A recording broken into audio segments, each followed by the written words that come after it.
Bridget, you have also contributed to a feminist critique of certain conceptualizations of the household and quite incisive critique of many of the assumptions that underlie a lot of public policy targeted specifically to gender inequality.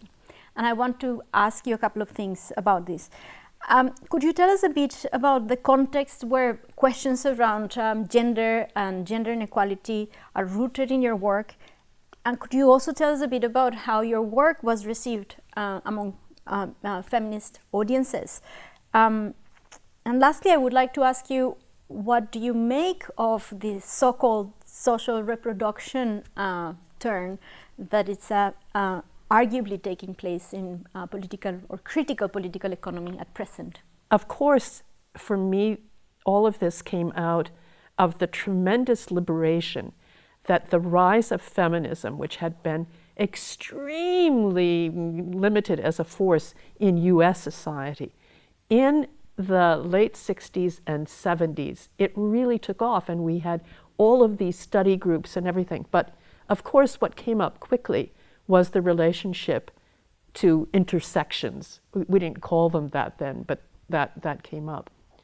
And I was in one reading group that a lot of it ended up in a book that was edited by Michelle Rosaldo and Louise Lamphere, that was called as a joke, Woman, Culture, and Society. Not as a joke exactly, but the point was that it was a send-up of a classic anthropological text called Man, Culture, and Society, without any differentiation. So that book wasn't really that it was supposed to be just about women, yeah, I mean, that was the idea. But it was focused on one particular thing, the idea that the opposition between domestic or public, that division, was the root of women's subordination. And this came out of Engels as well as other things. Yeah, Engels had this idea that this division started with class society, and yeah. So there were antecedents for this. Well, I personally didn't think that described very well how we should think about this. I thought that the notion that there was a fixed division did not describe the reality that I saw. I saw historically changing things, and therefore I didn't accept that.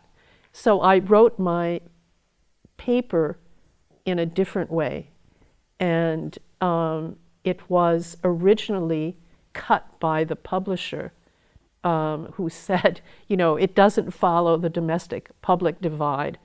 And but Shelley was a good friend of mine, and so she said, no, you know, it belongs in there. It came out of these debates and discussions.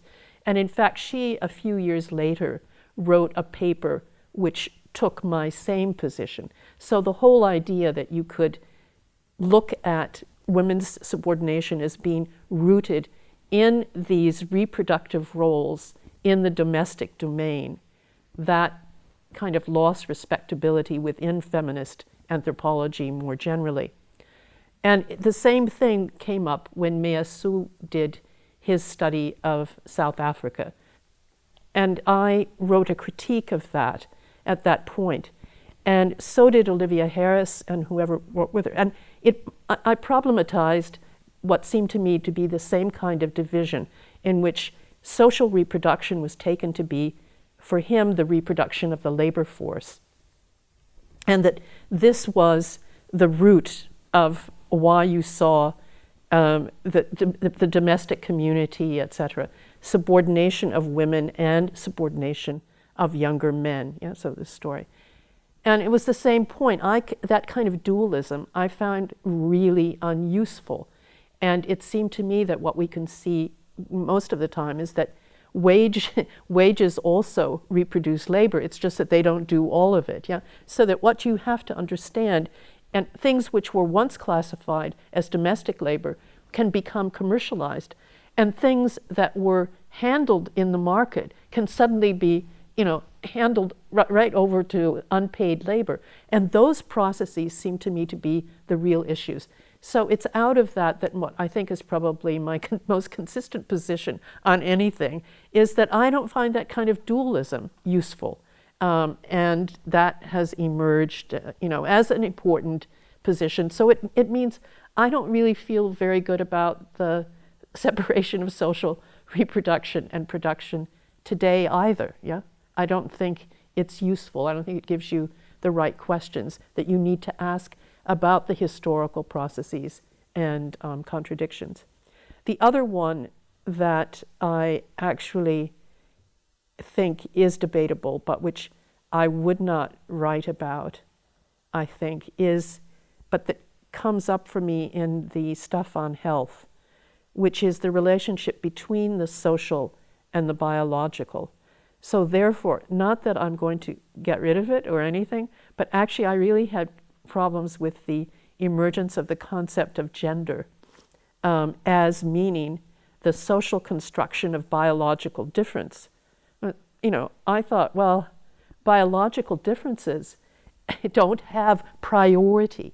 And actually there was a very good critique of that idea by a non-Marxist anthropologist, Clifford Geertz, who described the way in which people took society as being like an onion. When you stripped off all the social, then you had the core variables, which were all biological. Well, that kind of biological determinism, I think, is profoundly anti-Marxist. And dialectics helps you to describe better what that relationship is.